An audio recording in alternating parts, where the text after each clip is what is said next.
जय माता दी भक्तों, कैसे हैं आप सब। माँ दुर्गा की कृपा आप पर सदैव बनी रहे। भक्तों, अभी हमने कुछ दिनों के लिए अपनी मूर्ति रहस्य की सीरीज़ को रोक दिया है।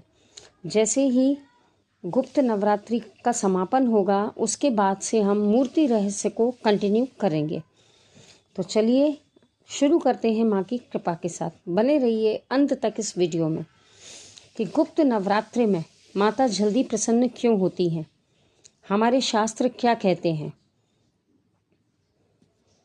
गुप्त नवरात्रि में माँ की विशेष कृपा मिलती है, लेकिन क्या यह केवल एक लोक मान्यता है या इसके पीछे शास्त्रों का भी आधार है। और यदि माता इन दिनों विशेष रूप से प्रसन्न होती हैं तो ऐसा होता क्यों है। क्या इसका कारण कोई चमत्कार है या फिर हमारी साधना और मन की अवस्था है। तो इन्हीं सारे प्रश्नों का उत्तर आज के इस वीडियो में हम जानेंगे कि माँ वास्तव में गुप्त नवरात्रि में जल्दी प्रसन्न क्यों होती हैं।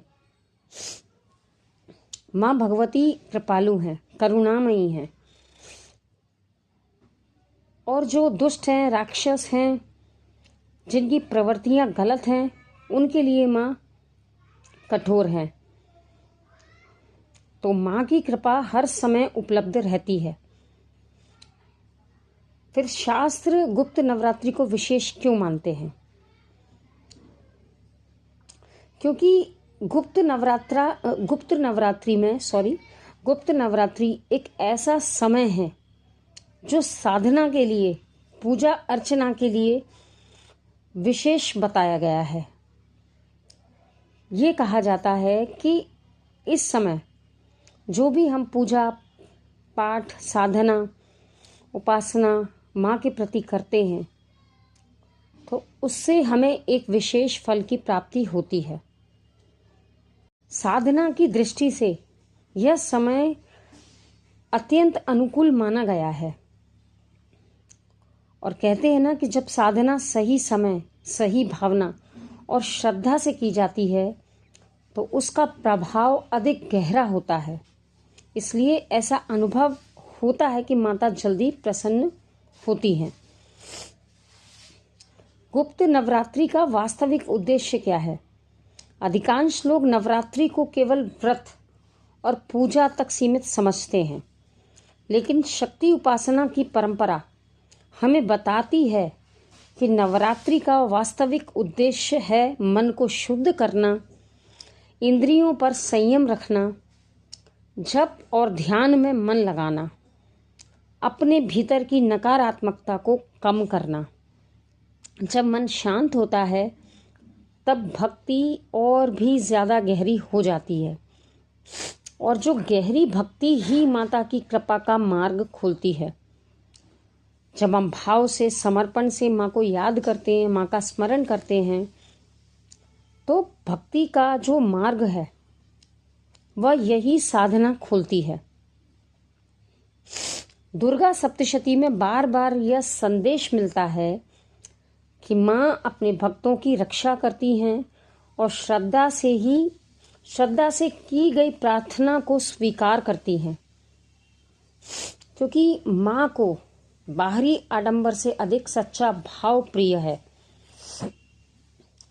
यदि किसी भक्त के पास बहुत ज़्यादा साधन ना हो लेकिन उसका मन निर्मल हो तो उसकी पूजा भी उतनी ही मूल्यवान है। और यही कारण है कि गुप्त नवरात्रि में साधना के साथ साथ भाव पर सबसे अधिक बल दिया जाता है।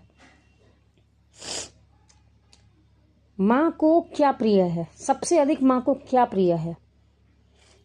बहुत लोग गलत सोचते हैं, उनके मन में एक संशय रहता है कि महंगी पूजा सामग्री लानी होगी या फिर बहुत कठिन विधि करनी होगी। लेकिन हमारे शास्त्र हमें सिखाते हैं कि माँ को सबसे अधिक प्रिय है सच्ची श्रद्धा, विनम्रता, सात्विक जीवन और नियमित जप। यदि ये 4 बातें हैं तो साधारण पूजा भी अत्यंत फलदायी हो सकती है। इसका मतलब गुप्त नवरात्रि में साधना अधिक प्रभावशाली क्यों मानी जाती है?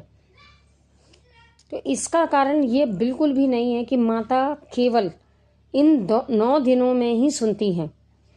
माँ केवल गुप्त नवरात्रि या नवरात्रि में ही सुनती हैं, बल्कि इन दिनों भक्त का मन अधिक एकाग्र होता है, दिनचर्या अधिक अनुशासित होती है, भोजन सात्विक होता है और जप की संख्या बढ़ जाती है। मन बार बार माँ की ओर जाता है। जब मन, वचन और कर्म एक दिशा में लगते हैं, तब साधना का प्रभाव स्वाभाविक रूप से बढ़ जाता है।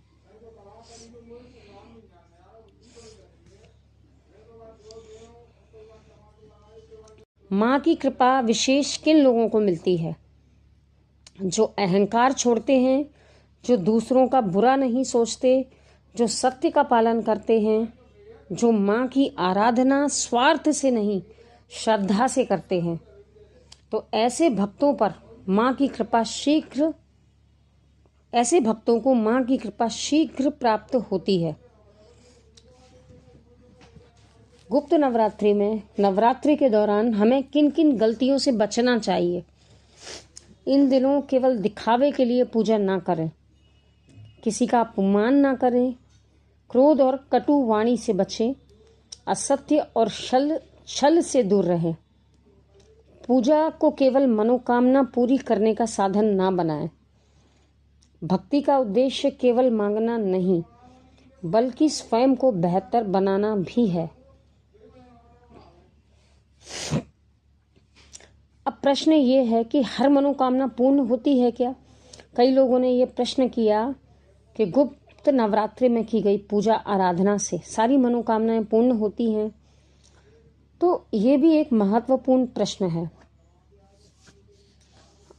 शास्त्र यह नहीं कहते कि हर इच्छा उसी रूप में पूरी होगी। वे यह बताते हैं कि माता वही देती हैं जो अंततः भक्त के कल्याण में हो। कभी कभी हमारी इच्छा और हमारा वास्तविक हित अलग अलग होते हैं। माँ करुणामयी है, इसलिए उनका निर्णय हमारे सीमित विचारों से बड़ा होता है। गुप्त नवरात्रि का सबसे बड़ा संदेश क्या है जो हमें एक भक्त को मिलता है? क्या संदेश मिलता है एक भक्त को, एक साधक को? यदि इन 9 दिनों में हम थोड़ा कम क्रोध करें, थोड़ा अधिक जप करें, सेवा भाव रखें, विश्वास रखें, तो यही गुप्त नवरात्रि की सबसे बड़ी साधना है। यही वह मार्ग है जो हमें माता के अधिक निकट ले जाता है। तो भक्तों, आज हमने जाना कि गुप्त नवरात्रि में माता जल्दी प्रसन्न इसलिए नहीं होती कि उनका स्वभाव बदल जाता है, बल्कि इसलिए कि इन दिनों भक्त स्वयं को बदलने का प्रयास करता है। जब मन शुद्ध होता है, भक्ति गहरी होती है और जीवन सात्विक होता है, तब माँ की कृपा का अनुभव भी अधिक स्पष्ट होता है।